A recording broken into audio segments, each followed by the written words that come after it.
And here we have an Epiphone 339, new customer, young fellow from London. He's had some work done on this already. They dropped a new set of pickups in, but he was getting sort of extraneous buzzing. They didn't cut back the pickup leads, so they were kind of rattling around inside. Not a big deal. We're going to take care of that.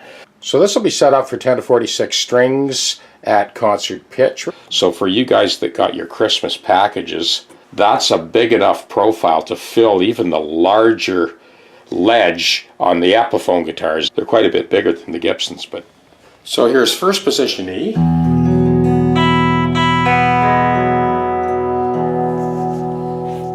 Here's our fifth position E. Here's our ninth position E. 12th and 16th position E. Fingerboard.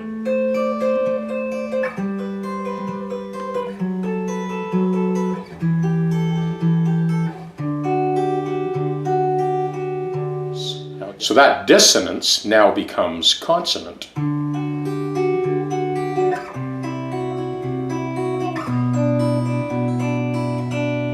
So there's a minor 9, first position. Minor 9, 7th position. And minor 9, 12th position.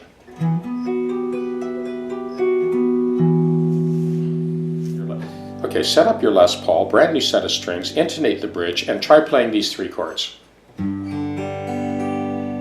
Just a simple G chord, a D chord. See if that F sharp is in tune. C and E. See if that G sharp on the 3rd string, 1st fret is in tune.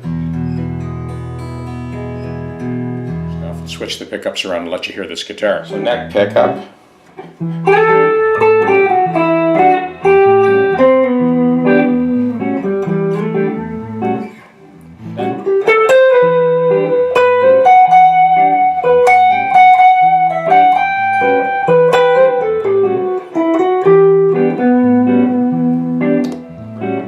Both pickups.